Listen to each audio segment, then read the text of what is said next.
अगली खबर की बात करते हैं। हिमाचल प्रदेश में पुलिस कांस्टेबल भर्ती को लेकर हिमाचल प्रदेश के युवा काफी ज्यादा कंफ्यूजन में थे। खासतौर पर पुलिस के जो भर्ती नियम थे, उन भर्ती नियमों का काफी ज्यादा पर विरोध भी हो रहा था और इसके अलावा जो है वो भर्ती नियम तमाम सभी युवाओं के लिए असमंजस जैसी स्थिति थी, किसी को समझ नहीं आ रहे थे। लेकिन अब क्लैरिफाई करके सरकार ने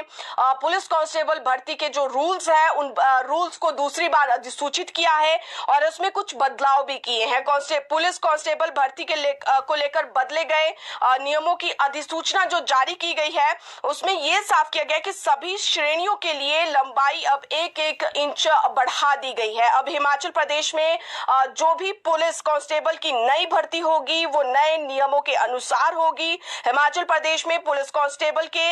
1228 पदों को अभी भरा जाना है प्रदेश में और इन पदों को प्रदेश लोक सेवा आयोग के माध्यम से भरा जाएगा या फिर इसके समकक्ष जो है वो किसी दूसरी एजेंसी को भी सरकार हायर कर सकती है जिसके माध्यम से पुलिस भर्ती को किया जा सकता है। और इसको लेकर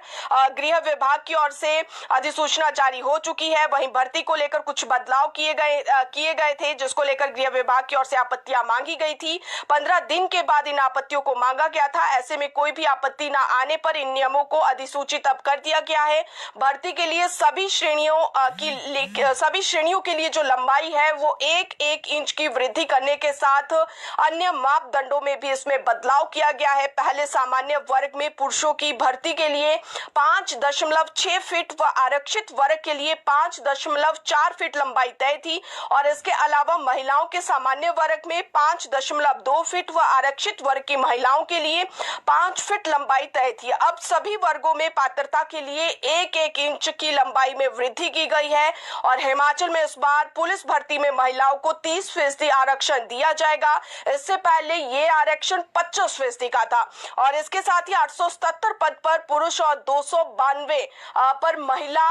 कांस्टेबल्स की जो भर्ती है वो सरकार की ओर से की जाएगी। आपको एक बार फिर से बता देते हैं कि कांस्टेबल के 1228 पदों में से 877 पद पुरुषों के लिए आरक्षित होंगे जबकि 292 पद महिलाओं के लिए आरक्षित होंगे और 57 पद ड्राइवर के लिए यहाँ पर आरक्षित रखे गए हैं। अगली खबर की बात करें तो हिमाचल प्रदेश में एकेडमिक सत्र से पहले जो है वो प्रदेश के तमाम सभी सरकारी स्कूलों में शिक्षकों की नियुक्तियों को किया जाएगा, यानी कि जेबीटी, टीजीटी, शास्त्री, ये 3 ऐसी कैटेगरी है जिसकी बैच वाइज काउंसलिंग प्रक्रिया को पूरा कर लिया गया है लेकिन अंतिम रिजल्ट घोषित नहीं किया गया है और कई ऐसे बेरोजगार युवा है जो कि इन भर्तियों के रिजल्ट का इंतजार कर रहे हैं। तो आज इस पूरे मामले को लेकर हमने जरूर पड़ताल की और क्या इस पर चल रहा है ये जानना चाहा। तो अब कहा ये जा रहा है शिक्षा मंत्री रोहित ठाकुर से आज इस पूरे मामलों को लेकर और खासतौर पर टीचरों की इन तीनों कैटेगरी को लेकर हमारी विस्तार से बात हुई है। तो जो अपडेट वहां से मिली है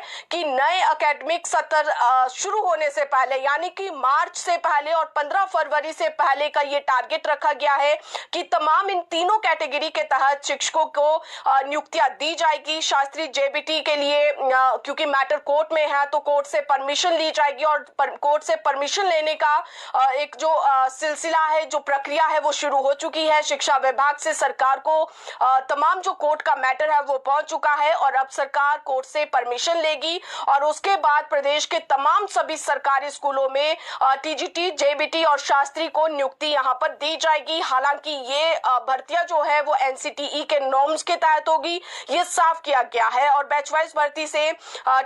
टीजीटी के 800 पद यहाँ पर भरे जाने हैं तमाम सभी सरकारी स्कूलों में और जेबीटी के बैच वाइज से 1000 पद भरे जाने हैं। जबकि शास्त्री की अगर बात करें तो शास्त्री के बैच वाइज के आधार पर करीब 194 पद भरे जाने हैं और 15 फरवरी से पहले नियुक्ति देने का टारगेट है। और यह सबसे महत्वपूर्ण ये है कि अब 2000 के करीब ये टीचर्स है तीनों कैटेगरी से जिनको स्कूलों में नियुक्तियां दी जानी है और सरकार ने ये स्पष्ट कर दिया है, शिक्षा विभाग को भी ये डायरेक्शंस जारी कर दी है और उसी के आधार पर इन शिक्षकों को मेरिट के आधार पर, हालांकि उस पर मेरिट का भी ध्यान रखा गया है कि पसंदीदा जिला मिले, लेकिन उन्हीं स्कूलों में तैनाती दी जाएगी, उन्हीं जिलों में तैनाती दी जाएगी जहां पर शिक्षकों की कमी चल रही है। जिसमें सरकार ने शिक्षा विभाग को यह पत्र जारी किया है और कहा कि सिरमौर, शिमला, चंबा इन